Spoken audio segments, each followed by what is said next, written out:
A big reason that I think even a small modicum of tilt will make you lose a lot of MMR is because whenever you die in Dota, your immediate thought should go to what was it that I was doing wrong? Was it something that was on the micro level or on the macro level? Like, was I in the right place, but I just pressed spells wrong? Or was I in the wrong place? And to win a game of Dota, you have to adjust on the fly. Because if you die once, sometimes you can't actually do the same things that you were doing before you died. Because, like, you lose a tier 1 tower, something like that, right? So, basically, in order to win a game of Dota, even if the game goes, like, almost perfectly, you have to die and then adjust your line of thinking. Even in a game that's going well, that's going to happen.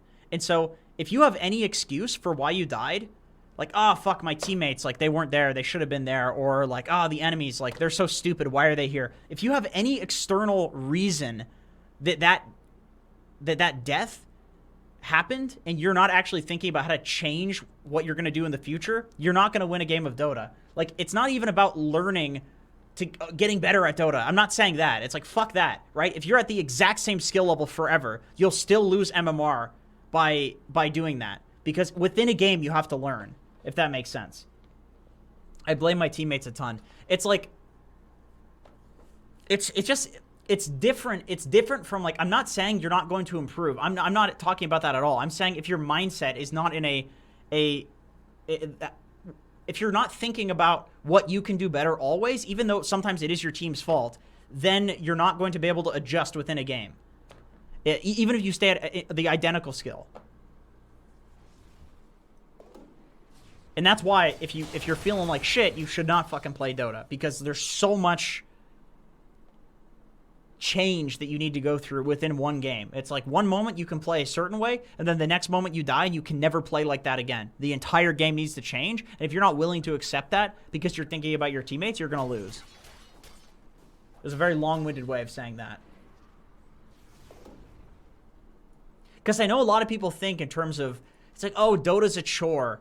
You know, I have to get better. It's like you see all these BSJ videos and Jenkins Dota videos and speed videos, and like, we're also guilty of this like, everything's about improving. It's like Dota's a job. Like, Dota's homework to do. It's a chore. And I'm not saying that at all. Like, I'm not saying that at all with this reasoning. I'm saying that within a game, you have to learn to get better. Like, that's what Dota is. It's like a little microcosm of, I don't know, of many things. But it's within a game, you have to actually learn and improve with it. Well, not even improve in the game. You just have to change. You have to change. And so if you're unable to change, you're going to lose. Straight up. Unless you get very lucky. Because, like, 10% of games, you can just do the same thing the whole game. But it's, like, it's such a small percentage of them. Can I give an example? Yes. So, if you are Sand King, and the game is at, like, roughly 12 minutes into the game, something like that, like, we'll say, like, 8 to 12 minutes in the game, what you want to do, oftentimes, is you defend a tier 1 tower, and you sit there forever until you get a Blink Dagger, and then you start playing differently, because with the Blink, you can actually, like, take team fights. And so, if you die doing this just once, oftentimes, because you died there, the tower will take enough damage that the next time that you try to defend that, they actually kill the tower in diving and killing you. And so, if you die once doing that on Sand King, you can no longer go and do that playstyle of, I'm going to defend the tower. You already fucked it up once, and you cannot do it a second time. If you try to do that again, you will throw the game, and you will lose. So when you die that first time, you have to think to yourself, I can't do that anymore. Where do I go? Do I defend mid? That tower's dead. That tower's at 20% HP too. There's no point defending it. Something like that. Or, okay, mid and my safe lane tower is dead. I'm going to go jungle for the rest of my Blink Dagger. Because if you try to do the exact same thing, you're going to throw the game and you're going to lose. You have to adjust. And sometimes it's not even your fault that you die there in the first place. Sometimes the enemy team just commits a lot of resources to diving you. They do it, they kill you, they get the tower really low, and you can no longer do that, and it wasn't even your fault.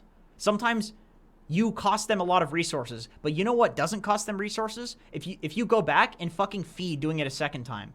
That's where you're going to lose the game. It's not the first death. It's when you're not willing to adjust. That's always the problem in Dota, is people die and they don't change what they're thinking for the future. Because the tip-top tier of Dota, there's tons of these adjustments happening and mistakes happening, and the adjustments happen after mistakes. People think that no mistakes happen, but that's craziness. Like, Dota is a game about adapting, and not even between games, within the game. Do I do private coaching for money? Sometimes. Sometimes. Coaching is hard, though. It's, I do not envy people who are teachers. It's very, and at least in terms of the amount of effort that has to go into the work. Like, it's much easier talking to like 1,000 people than it is talking to like one person one-on-one and trying to figure out what's going on with somebody in an individual, you know? Because it's like, when I'm talking to all of you guys right now, I can just kind of like, I have to generalize, because like there's just so many people. I can't possibly conceive of every single person that's in chat individually. It's like my tiny pea brain can't do that. So I have an easy job of just generalizing what a Jenkins Dota viewer is like. So I have this general idea right now, but individually, like, you have to figure some person out, which is like, people are fucking complicated, man. People are deep. It's like, that's not easy. Teachers do that with like 50 students or some shit. It's so hard. Anyway.